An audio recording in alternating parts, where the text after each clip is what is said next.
The courtroom froze. The witness trembled, then whispered, I was paid to lie." Gasps filled the room. The judge's gavel slammed, but then Daniel spoke, and what he revealed next left everyone in shock. Because the real criminal was right there, thinking he was untouchable. But Daniel was about to prove him wrong. The atmosphere in this courtroom was tense. The air smelled of polished wood and stale coffee, and the low murmur of voices barely masked the weight of anticipation.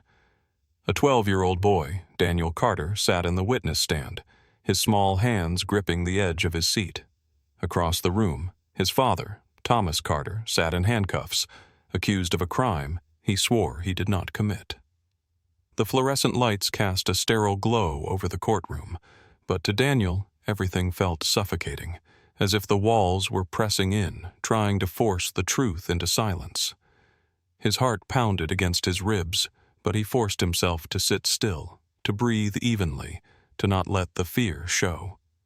He had to be strong, not for himself, but for his father. Thomas Carter sat motionless, his shoulders squared, his jaw clenched. The orange jumpsuit looked unnatural on him, like a cruel joke forced onto an innocent man.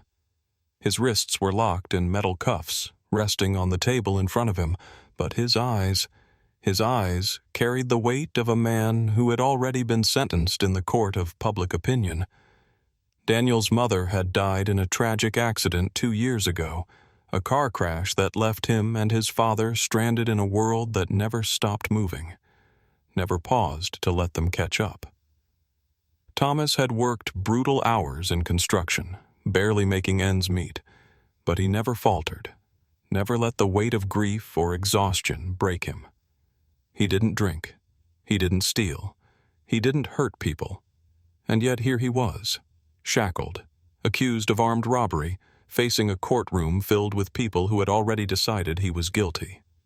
The prosecutor, a sharp-eyed man in an expensive suit, had spent the last hour painting Thomas Carter as a desperate, reckless man who had turned to crime after drowning in debt. He spoke with the confidence of someone who believed justice was on his side, who was certain the case was already won. "The evidence is undeniable," he said, stepping closer to the jury. "We have security footage that places the defendant near the crime scene. We have an eyewitness who saw him there, and we have a weapon found in his own garage. Ladies and gentlemen, this is not a case of mistaken identity. This is a case of a man who made a choice, an unlawful, violent choice." Daniel clenched his fists in his lap. None of it made sense. His father had been home that night. He knew it, because he had been there with him. They had watched a movie together. He had fallen asleep on the couch, and his father had carried him to bed. There was no way he could have left, no way he could have done what they were accusing him of. And yet, the evidence was stacked against him. The security footage was blurry, the figure wearing a hood, the features indistinct. But the prosecution insisted it was Thomas Carter. The witness, a middle-aged store clerk, swore she saw him running from the scene. And the gun, the one found in their garage, was the final nail in the coffin. But Daniel knew his father. Thomas didn't even own a gun. His father wasn't a criminal. And today, Daniel was about to prove it. The judge adjusted his glasses, shifting slightly in his high-backed chair. "Defense, do you have any further witnesses?" Daniel's father turned to his lawyer, a tired-looking woman in her 40s who exhaled sharply before nodding. "Your Honor, the defense calls Daniel Carter to the stand." Murmurs rippled through the courtroom. The prosecutor raised an eyebrow as if barely suppressing a smirk. A 12-year-old boy? What could he possibly say that would change anything? Daniel swallowed hard as he stood. His legs felt weak beneath him, but he forced himself to walk forward, to step up onto the witness stand and sit straight. The wooden chair was too big for him, making him feel smaller than he already was. "State your name for the record," the defense attorney instructed. He licked his dry lips. "Daniel Carter." She nodded reassuringly. Daniel, do you understand the importance of telling the truth in this courtroom? Yes, ma'am. Good. She stepped aside, giving him space to breathe. Now, I want you to tell us, where was your father on the night of the crime? Daniel's grip tightened on the arms of the chair. His voice was steady. He was at home, with me. The courtroom fell silent. The prosecutor cleared his throat and stepped forward, his expression unreadable. Daniel, he said, his tone smooth, practiced. I understand that you love your father, but memories can be unreliable. Maybe you were mistaken. Daniel shook his head. I wasn't mistaken. Are you sure? The prosecutor pressed, leaning closer. Because we have a witness who places your father at the crime scene. We have a gun found in his home. We have video footage. But you expect us to believe that all of that evidence is wrong, just because you say so? Daniel's hands trembled, but not from fear, from anger. He took a deep breath, then met the prosecutor's gaze. I don't expect you to believe me just because I say so, he said, his voice stronger now. I expect you to believe the proof. Another murmur rippled through the room. The judge tapped his gavel. Order. Daniel reached into his pocket and pulled out a small flash drive. I have a security video, too. A ripple of confusion spread across the room. The defense attorney looked just as surprised as everyone else. The prosecutor's smirk returned. And what exactly is on that flash drive? Daniel didn't blink. Footage from our house security camera. It shows my dad was home when the robbery happened. The tension in the room thickened. The judge turned to the defense attorney. Is this verified evidence? She hesitated only a second before nodding.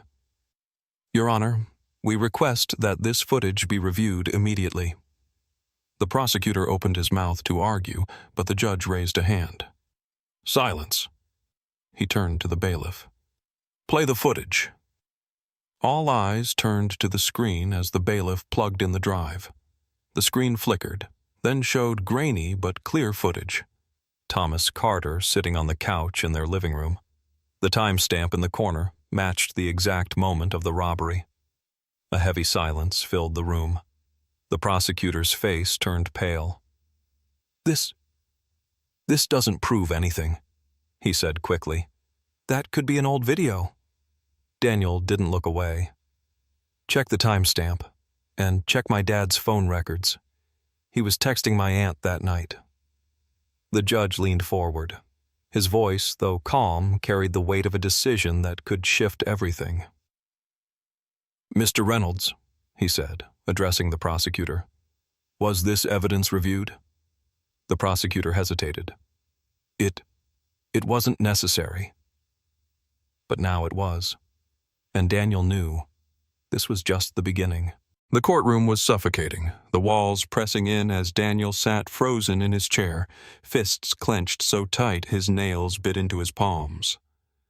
Across from him, the woman on the stand sat upright, her hands resting delicately in her lap, eyes darting between the defense attorney and the prosecutor. She was composed, too composed.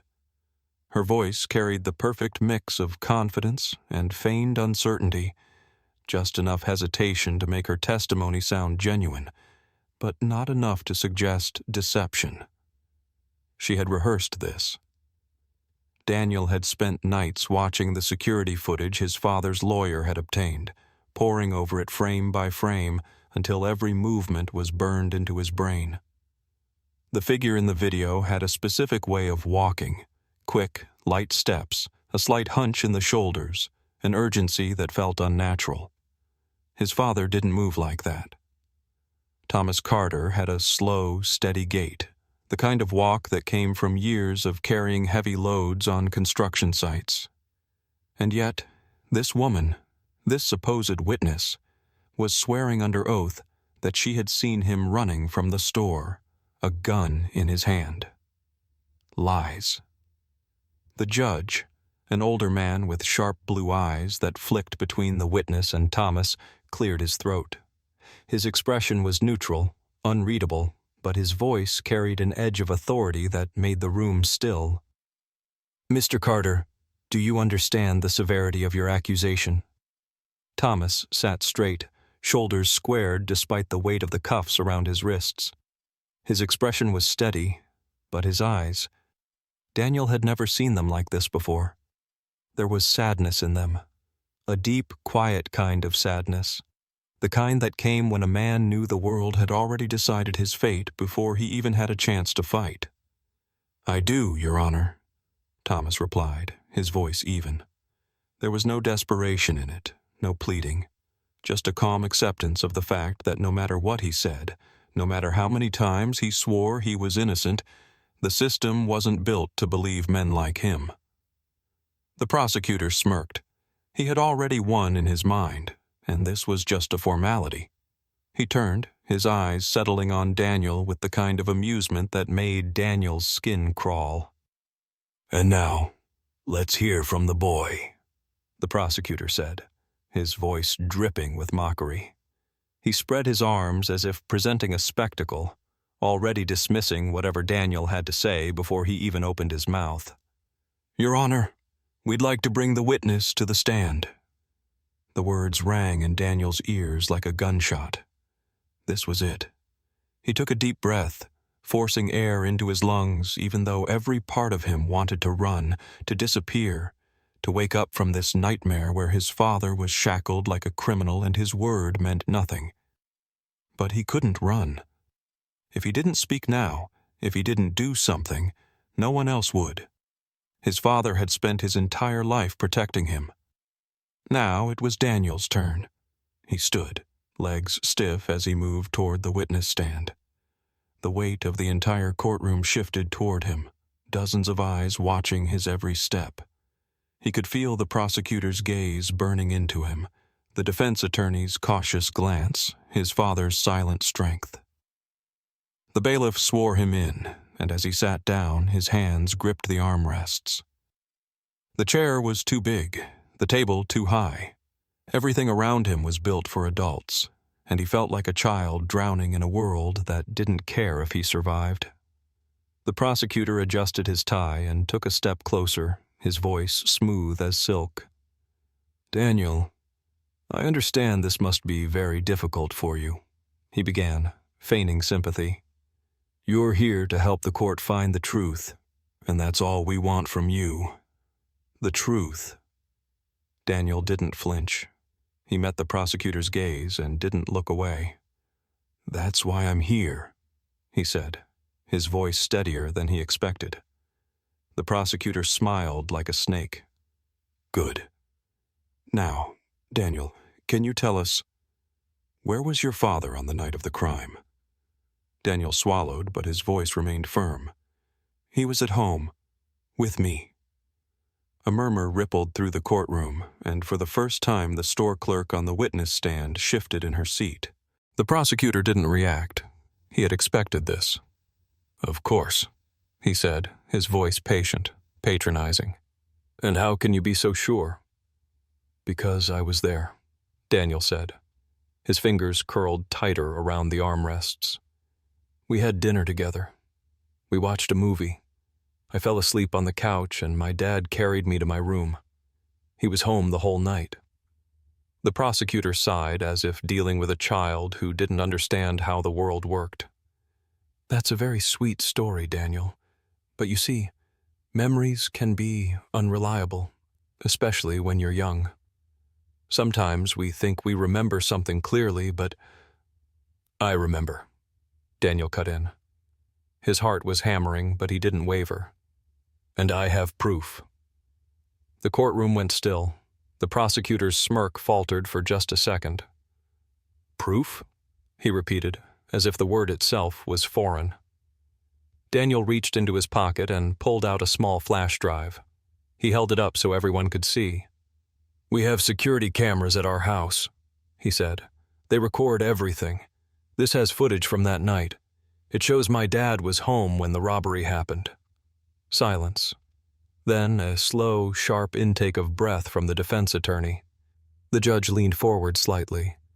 Even Thomas, who had been silent this whole time, looked up with a flicker of something unreadable in his eyes. The prosecutor's fingers twitched. "And where exactly did you get that?" "I saved the footage," Daniel said simply. "Before the police came to our house, before they took my dad away." The tension in the room became suffocating. The judge cleared his throat. "Is this verified evidence?" The defense attorney took the flash drive from Daniel's hand, her expression shifting from surprise to something sharper. She held it up. "Your Honor, the defense requests that this footage be reviewed immediately." The prosecutor opened his mouth, ready to argue, but the judge raised a hand. "Enough!" His voice was firm, and the room went quiet. He turned to the bailiff. "Play the footage." Daniel held his breath as the screen flickered to life. The grainy image of their living room filled the courtroom. His father sitting on the couch, his face illuminated by the glow of the television. The timestamp in the corner matched the exact time of the crime. Gasps rippled through the room. The prosecutor's face paled. The store clerk's hands twisted in her lap. The judge's expression remained unreadable, but something in the way he sat back in his chair suggested a shift. "This," the prosecutor stammered, "this doesn't prove anything. That could be an old video." Daniel didn't look away. "Check the timestamp," he said, his voice unwavering. "And check my dad's phone records. He was texting my aunt that night.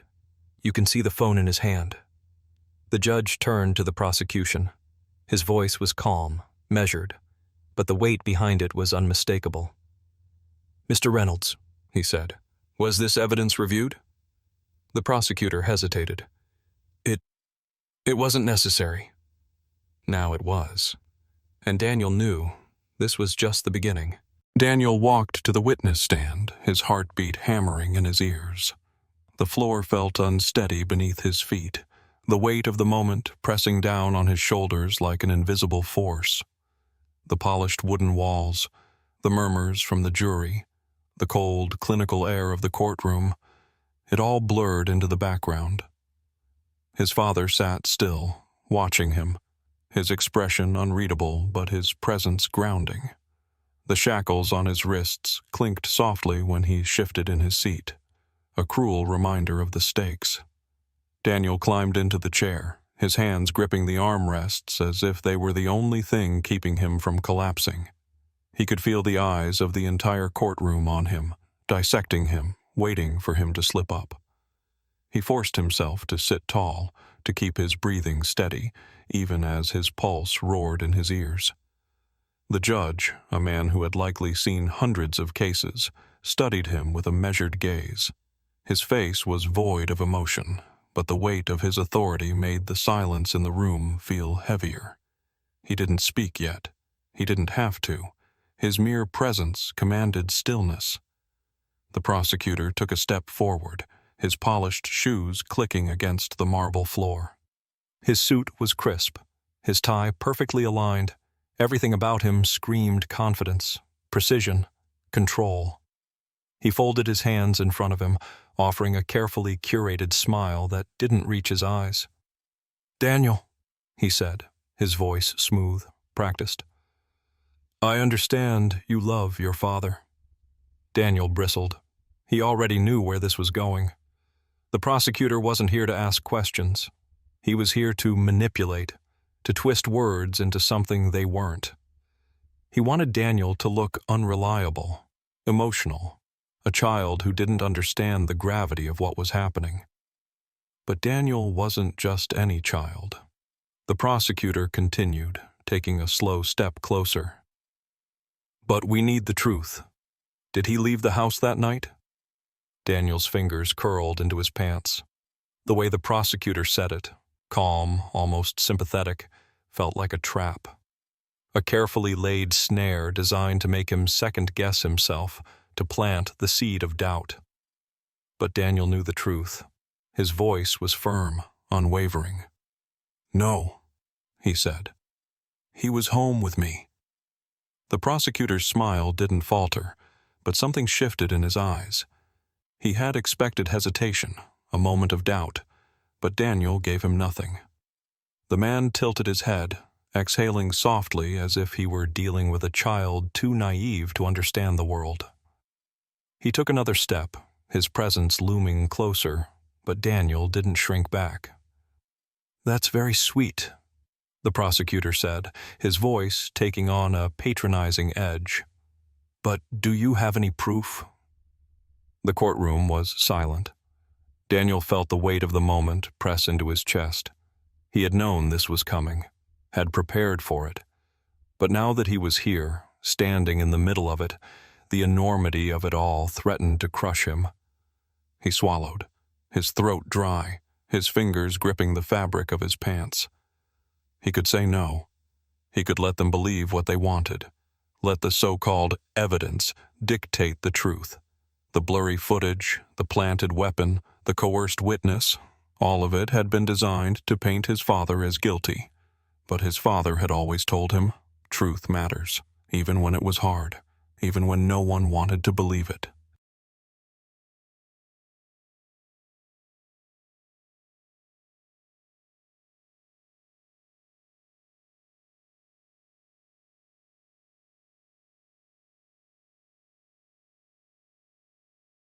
Daniel lifted his head. His eyes found his father's, locked onto them. There was something unspoken there, something solid. His father had never been one to ask for help, had never been the kind of man who begged. But there was something in his gaze now, a silent plea, not for himself, but for the truth to be heard. Daniel took a breath, forcing the fear out of his lungs. "Yes," he said. His voice didn't waver. His hands didn't shake. The prosecutor blinked. He had expected hesitation, a quiet, reluctant no. Instead, he had gotten something else entirely: certainty. The room shifted. The quiet murmur that had been building in the background grew louder. Jurors exchanged glances. Even the judge straightened slightly, his brow furrowing. The prosecutor's expression flickered, just for a second, before he caught himself. His smirk returned, though it was tighter now, more controlled. He adjusted his tie, a subtle movement, but Daniel saw the way his fingers curled just slightly. Agitation. "Well then," the prosecutor said, his voice carefully neutral. "Let's hear it." Daniel took another deep breath. He wasn't just a boy sitting in a courtroom anymore. He was the only thing standing between his father and a lifetime behind bars.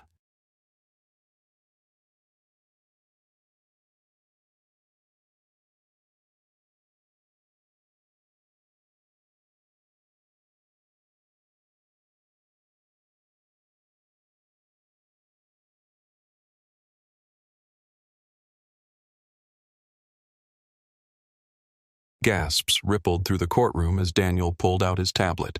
The noise was immediate. Shocked whispers, the rustling of papers, the shifting of bodies as people leaned forward, their curiosity sharpened like a blade. Even the jurors, who had remained passive and composed throughout most of the trial, exchanged glances, their carefully neutral expressions cracking. "I have footage from our security camera," Daniel said, his voice unwavering. He held up the tablet for the entire courtroom to see, gripping it so tightly his knuckles turned white.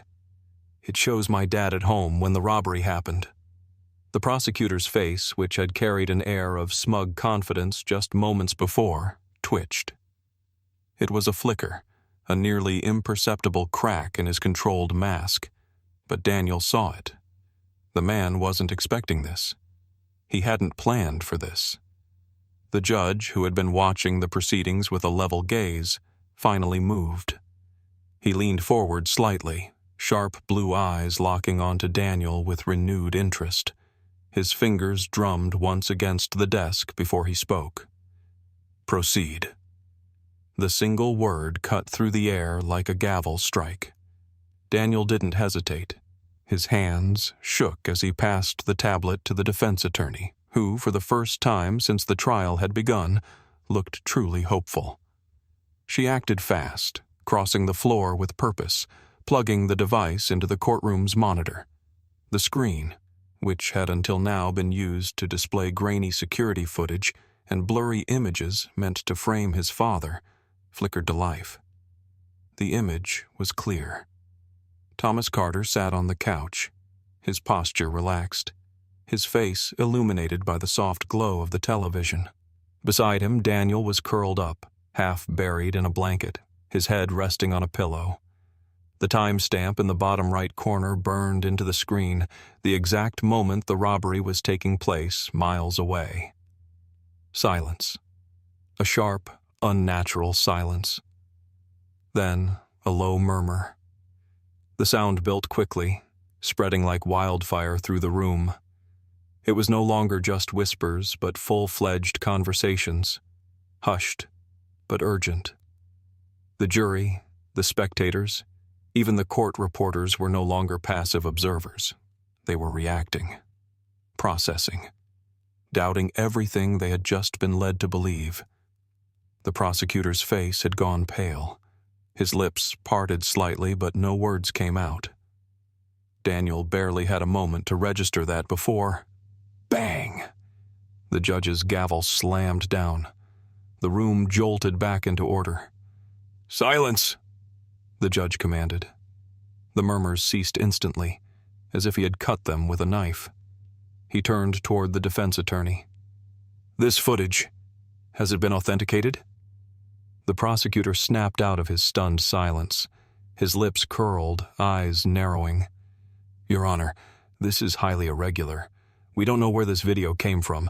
It could be fabricated." The defense attorney didn't even flinch. "The footage is from the Carter residence's security system," she stated. "The original file is time-stamped and stored on a cloud server, which can be independently verified." She turned to the bailiff. "We request immediate examination by the forensic team." The judge nodded once, his expression unreadable. "Very well. We'll verify the authenticity." A pause. Then he turned back to the screen. The video played on loop. Thomas Carter sitting on the couch, the television flickering, the blanket draped over the sofa, the timestamp in clear, undeniable print. And then the camera caught it. Thomas's phone resting on the coffee table. It lit up, vibrating against the wood. The screen flashed with an incoming message. Daniel felt his pulse quicken. He knew what that was. It was his father's text conversation with his aunt, the message that would confirm beyond a shadow of a doubt that he was home, that he was innocent. The defense attorney acted fast. "Your Honor, we request that the defendant's phone records be pulled immediately. The video shows an incoming text at a specific time. That message will prove Mr. Carter was exactly where he claimed to be." The judge's fingers drummed against the desk again. His gaze flicked toward the prosecutor. "Do you object?" A long pause. The prosecutor's jaw clenched. "Proceed," he said stiffly. There was nothing else he could say. The request was granted. The bailiff moved swiftly, retrieving the necessary documentation. The process would take time, but the damage was already done. The jury had seen the footage. They had seen the timestamp. They had seen the defendant sitting in his living room when the prosecution swore he was robbing a store across town. And now, every carefully placed argument, every seemingly airtight piece of evidence against Thomas Carter was unraveling. Daniel's chest heaved, but he kept his expression still. He could feel his father's eyes on him, could sense the silent relief radiating from where he sat in chains. This wasn't over, but for the first time since this nightmare began, the truth had finally broken through. The prosecutor's face went pale. A bead of sweat formed at his temple, but he quickly wiped it away, schooling his expression back into one of forced composure. He opened his mouth, but for the first time in this trial, no slick, rehearsed words came out. Instead, he hesitated, a fraction of a second too long. And in that pause, in that single breath where he scrambled for a rebuttal, the courtroom felt it. He was losing control. This doesn't prove anything," the prosecutor finally managed, his voice thinner now, lacking the confidence he had so meticulously maintained throughout the case. "That could be an old video." Daniel's eyes never left him. The fear that had gripped him earlier was gone, replaced by something colder, sharper. He had watched this man build a case around lies, twist reality into something it wasn't, all to put his father behind bars. Now, he was watching him crumble. Daniel wasn't done. His hands gripped the edge of the witness stand as he leaned forward, voice firm, unwavering. "Check the timestamp." The words hit the prosecutor like a punch. "Check my dad's phone records," Daniel continued, his tone gaining momentum. "He was texting my aunt that night."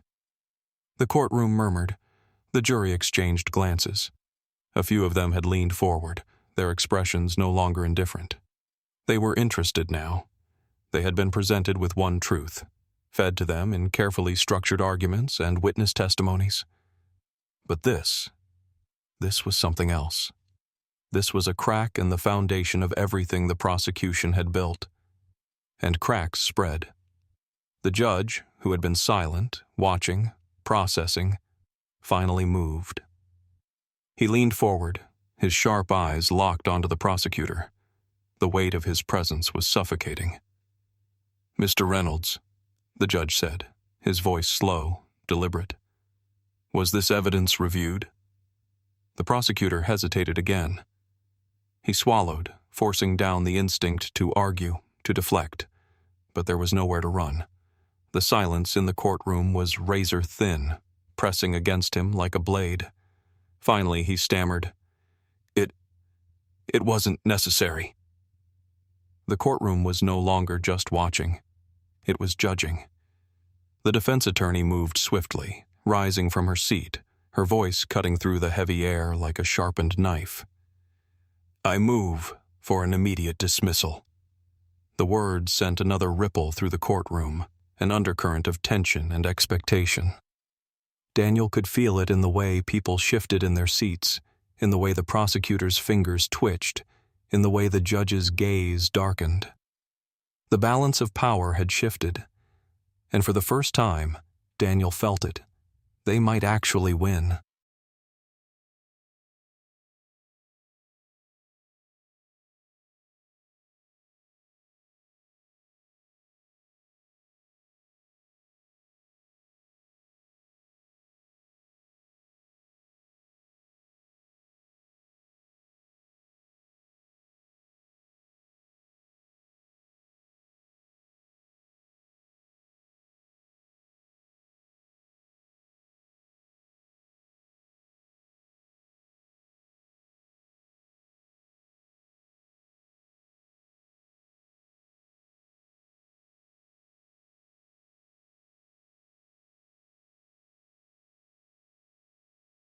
The store clerk who had identified Thomas shifted uncomfortably in her seat.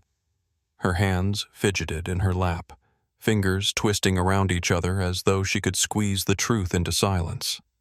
The confidence she had exuded earlier, the steady voice that had so assuredly pointed the finger at Thomas Carter, was crumbling under the weight of the moment.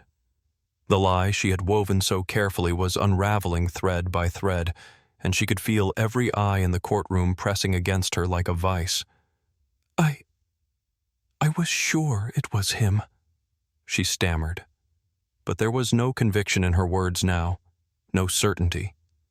Daniel's heart pounded so hard he could feel it in his throat. He knew she was lying. He had known it from the second she took the stand, from the way she avoided looking at his father, from the hesitation just before she had sworn under oath.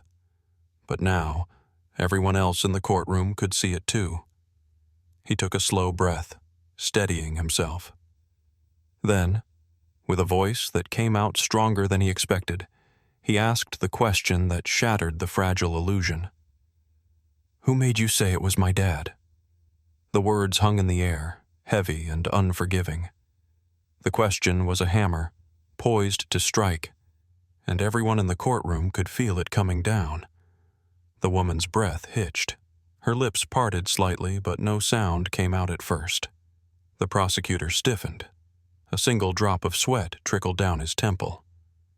The defense attorney, sensing the shift, leaned forward ever so slightly, waiting. The clerk's shoulders began to shake. Then, as if the weight of her lie became too much to bear, her entire body sagged. A choked sob escaped her lips, and before she could stop herself, tears spilled down her cheeks. "I was pressured," she admitted, her voice breaking. "Someone paid me to pick him out of the lineup." For a moment, no one moved. Then, the courtroom erupted. A cacophony of voices exploded into the space, gasps, shouts, the scrape of chairs as people turned to each other in disbelief. The judge's gavel came down hard once, twice, but the chaos had already taken root. Reporters in the back whispered frantically into their phones, jurors exchanged stunned glances, and the prosecutor looked as if he had been struck across the face. Daniel didn't move. He didn't even breathe. His father hadn't either. The woman on the stand covered her face, shoulders heaving as the weight of what she had done bore down on her. The tension in the room was suffocating, pressing in from all sides. The judge's gavel slammed down again, harder this time. "Order!" His voice rang out, slicing through the noise like a blade. "There will be order in this courtroom." Slowly, the murmurs died down. The weight of what had just been confessed hung in the air like smoke, thick and choking. The judge turned his steely gaze to the trembling woman on the stand. "You will clarify your statement," he ordered. "Now!" Her breath came in ragged gasps, and for a moment it seemed like she might not be able to get the words out. But then, with a shaky inhale, she forced herself to speak. I was told to say I saw him," she stammered. "I was given a photo. I didn't even see his face that night. The robber had a hood. I was scared. The police, they said they had their suspect. They just needed a witness to confirm." She squeezed her eyes shut, as if trying to make herself disappear. "I didn't want to do it, but they offered me money. They said I wouldn't get in trouble." Daniel's fists clenched. His nails dug into his palms, but he barely felt the sting. His father sat motionless, his expression unreadable, but his eyes burned with something Daniel had never seen before. It wasn't anger. It wasn't sadness. It was betrayal. The prosecutor stood abruptly, his chair scraping against the floor. His composure was fraying, his carefully rehearsed persona cracking under the weight of the confession. "Your Honor," he started, but his voice lacked its usual confidence. "This is highly— Enough!" The single word from the judge shut him down instantly. The judge turned back to the woman on the stand, his jaw tight. "You are under oath," he reminded her. "Who paid you?" The woman hesitated. She glanced toward the prosecutor just for a second, just a flicker of movement, but it was enough. Enough for Daniel to see it. Enough for everyone to see it. The courtroom held its breath. The woman swallowed. Her voice was barely above a whisper. "Mr. Harris." The store owner. The victim. The man who had filed the charges. The man who had claimed he saw Thomas Carter running from the scene. The man who had sat through this entire trial without a flicker of doubt in his eyes. The man who was now stone still in his seat, his face drained of color. Daniel felt his breath catch in his throat. This wasn't just a lie. This was something bigger. The judge called for order. His voice was sharp, unwavering, carrying the full weight of the authority he commanded in this courtroom. The gavel struck down with force, sending a sharp crack through the tense air. The murmurs that had risen into chaos only moments ago were silenced in an instant. His eyes, piercing and severe, locked onto the witness stand. Who? He demanded, his voice laced with expectation, as though he already knew the answer but needed to hear it spoken aloud. The woman on the stand, still trembling, wiped at her face with shaking hands. Her breath came in uneven gasps, her body betraying the crushing weight of her confession. The moment stretched unbearably long before she finally spoke. "It was the store owner," she admitted, her voice barely above a whisper. "Mr. Harris. He wanted the insurance money." The words sent a ripple through the courtroom, a shift in energy so sudden it was almost physical. Then, chaos. All heads turned at once, like a tide pulling back from the shore, revealing the man who had sat quietly throughout the entire trial, the man who had pointed at Thomas Carter and called him a criminal. Mr. Harris. His face drained of color. His lips parted slightly, but no sound came at first. Then, as if regaining his senses, his expression twisted into something ugly. Indignation, rage, desperation. "That's ridiculous!" he barked, surging forward in his chair. His voice cracked at the edges, a sharp contrast to the smooth confidence he had exuded throughout the case. "I didn't do anything!" But no one was looking at him the same way anymore. The jurors' expressions had shifted. Suspicion crept into their eyes, their postures stiffening as they glanced between the trembling witness and the man who, up until seconds ago, had been the most certain person in the room. The prosecutor, who had spent the entire trial weaving a case so airtight it had seemed unbreakable, was suddenly silent. His lips pressed into a thin line, his hands gripping the table so tightly that his knuckles turned white. The balance had shifted. But Daniel wasn't finished. His heart pounded so hard he could feel it in his throat, but he kept his voice steady, clear, unwavering. "The robber in the video," he said, his words slicing through the thick air like a scalpel, "had a tattoo on his wrist." The statement landed like a bomb. A moment of stillness. Then gasps filled the room. It was a simple detail, one that had been overlooked, dismissed, ignored in the flood of fabricated evidence. But now, standing under the weight of the confession, it was the missing piece, the crack in the dam that was about to break. Daniel turned to the judge, who was already shifting in his seat, his expression dark with contemplation. "My dad doesn't have any tattoos," Daniel continued. He knew this, of course. His father had always told him he never wanted to mark his skin with anything permanent. No tattoos, no ink, no symbols of any kind. The judge's gaze flickered toward Thomas Carter. He didn't hesitate. "Show your wrists." The entire room seemed to hold its breath. Thomas, who had remained silent for most of the trial, his voice swallowed by the weight of the accusations against him, finally moved.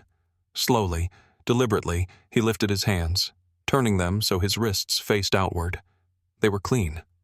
No tattoos, no ink, nothing. The silence that followed was deafening, and then everything unraveled. Security footage was re-examined. The grainy, black and white images that had once been wielded as a weapon against Thomas Carter were now being scrutinized under a different light. Every frame was analyzed, dissected, no longer twisted to fit a fabricated story, but instead laid bare for what it truly was. Proof of a crime, but not one committed by Thomas. The video slowed. The figure on the screen moved with urgency, but now, with fresh eyes, the differences were glaring. The way he carried himself, the slight slouch in his shoulders, the way his right foot turned out slightly when he ran. It wasn't Thomas Carter. It had never been Thomas Carter. The prosecutor sat rigid in his chair, his eyes locked on the screen, his jaw visibly tightening with every passing second. The confident smirk he had worn for most of the trial was gone, replaced by something more brittle, forced neutrality, a desperate attempt to keep the cracks from showing. The jury was watching too, but now their expressions had shifted. What had once been quiet skepticism perhaps even resignation to the prosecution's narrative, was now something entirely different. Doubt. And doubt was fatal to a case built on nothing but carefully stacked lies. The defense attorney leaned forward, her eyes gleaming with a sharpness that hadn't been there before. "Let's take another look at the suspect's wrist," she said, her voice smooth but edged with steel. The footage rewound. The moment played again. There. As the robber reached across the counter, the sleeve of his hoodie rode up just slightly, revealing a small, dark mark on his wrist. The tattoo. It wasn't a trick of the light. It wasn't a smudge on the footage. It was ink, permanently etched into the skin of a man who was most definitely not Thomas Carter. The tension in the courtroom reached its breaking point. Gasps rippled through the audience. The murmurs began again, growing louder this time, no longer whispers of speculation but full conversations of disbelief. The judge's gavel slammed down once, twice, but the atmosphere had already shifted. And then, in the midst of it all, a sudden movement, a chair scraping violently against the floor. Mr. Harris. His face had gone completely white, his breath coming in shallow, panicked gasps. His fingers gripped the table in front of him, knuckles stark against his skin, and then, with the instinct of a cornered animal, he bolted. He moved fast, too fast for someone who had sat through this trial with such smug confidence, too fast for a man who had sworn he had nothing to hide. But he didn't get far. A pair of uniformed officers were already on him before he even made it past the prosecution's table. Their hands closed around his arms, wrenching him back with practiced force. His struggle was brief, wild, desperate, but ultimately useless. The courtroom erupted. People stood, craning their necks to see the man who had sat among them all this time, pretending to be a victim, now caught like a rat in a trap of his own making. The officers forced him down, his knees hitting the ground with a dull thud. One of them began reading his rights, but his protests drowned it out. "This is insane," Harris spat, his voice a frenzied mess of panic and fury. "I didn't. This is a mistake. I didn't." The officer closest to him didn't falter. "Mr. Harris, you are under arrest for perjury, insurance fraud, and obstruction of justice." The words rang through the room like a final verdict. Daniel sat frozen, his chest tight with something he couldn't quite name. Relief, yes, but also something deeper. Something raw. It was over. The weight that had been suffocating him for weeks, the fear that had lodged itself deep in his ribs like a knife, was finally lifting. His father, his innocent father, was going to walk free. And the real criminal? He was finally where he belonged. The gavel slammed down once more. The sharp, decisive crack echoed through the courtroom like a thunderclap, silencing the last remnants of murmured shock and disbelief. Every head turned toward the bench, eyes wide, breath held, as if they needed to hear the words again to believe them. "Case dismissed," the judge declared, his voice firm, final. The weight of those two words settled over the room, and for the first time in weeks, Daniel felt like he could breathe. Across the courtroom, Thomas Carter didn't move at first. He just sat there, stunned, as if his body hadn't yet caught up to what his ears had heard. His hands trembled where they rested on the defense table, his fingers twitching slightly as though testing the reality of the moment. The tension that had been locked in his shoulders for so long finally gave way, and he slumped back into his chair, exhaling shakily. His lawyer turned to him, whispering something, probably legal formalities, final steps, but Thomas barely seemed to register it. His face, lined with exhaustion and weeks of quiet torment, was caught somewhere between disbelief and an emotion too overwhelming to name. Then, Daniel moved. He didn't think. His body acted before his mind could even process the relief flooding through him. He ran. His shoes pounded against the floor as he closed the distance between them, pushing past the stunned silence, past the eyes that followed his every move. In an instant, He was there, throwing himself into his father's arms. Thomas barely had time to react before Daniel's arms wrapped tightly around his waist, holding on as if letting go would make the moment disappear. The impact made Thomas lurch slightly in his chair, but he didn't hesitate. His arms came around Daniel just as fiercely, pulling him in, holding him like a lifeline. Daniel felt his father's chest rise and fall, a deep, shuddering breath that broke under the sheer weight of emotion. He felt his father's heartbeat, erratic beneath the fabric of his jumpsuit, the one he'd been forced to wear for a crime he never committed. And then, for the first time in longer than he could remember, he heard his father's voice, raw and quiet, trembling with something neither of them had words for. "You saved me." Daniel pulled back just enough to meet his father's eyes. They were glassy, filled with something deeper than gratitude. Pride, love, a kind of awe that made Daniel's chest tighten. He swallowed hard, shaking his head. "No," he said, his voice steady despite the lump forming in his throat. "You always told me to fight for the truth." His grip tightened around his father's arms. "I just did what you taught me." The words hit Thomas harder than anything else had. A shudder ran through him, and then tears. They fell, slow at first, slipping past his guard, past the walls he had built to protect himself from a world that had turned against him. One after another, they traced down his face, carving paths through exhaustion and injustice, until finally, the weight lifted. The courtroom was still buzzing with movement. Attorneys whispering, reporters scrambling for last-minute notes, jurors exchanging glances that ranged from guilt to relief. But Daniel didn't care. For the first time since this nightmare began, the noise didn't matter. The eyes didn't matter. The past didn't matter. All that mattered was this moment. Right now. His father was free. Outside the courtroom, the air was thick with noise, the energy electric. The second the heavy wooden doors swung open, a flood of reporters and onlookers surged forward, cameras flashing, microphones thrust into the air.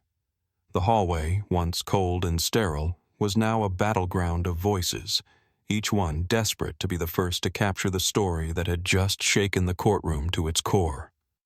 Daniel barely had a moment to process before the swarm closed in. He felt the heat of bodies pressing too close, the blinding flickers of camera flashes burning into his vision, the hum of whispered conversations, the rustling of notebooks, the frantic clatter of fingers flying across keyboards. It all blurred together, forming a chaotic wall of sound. Questions shot from every direction, overlapping, colliding, each reporter trying to outpace the others. "Daniel, how did you... Mr. Carter, what do you have to say to the prosecution?" Daniel felt a protective hand on his shoulder. His father. A silent reassurance. Thomas, still clad in the prison-issued jumpsuit, still shaken from the events that had just unfolded, stood tall beside him, his posture one of quiet strength, but his eyes searched Daniel's face, as if still trying to comprehend how his 12-year-old son had saved him. A microphone was suddenly in front of Daniel's face, a voice cutting through the noise with urgent determination. "Daniel, how did you know to look for the truth?" The question should have caught him off guard, but it didn't. Daniel had already known the answer long before they ever stepped foot into that courtroom. Long before the evidence had been twisted, before the accusations had been thrown like daggers. He smiled slightly, not a smug smile, not one of victory, but something softer, something real. "Because my dad always told me," he said, his voice steady, carrying over the noise, making the reporters lean in to hear him. "The truth is the only thing that can set you free." A beat of silence. Then, the reporters erupted again, their excitement reaching a fever pitch, as though they had just been handed the perfect ending to a story they had been chasing for weeks.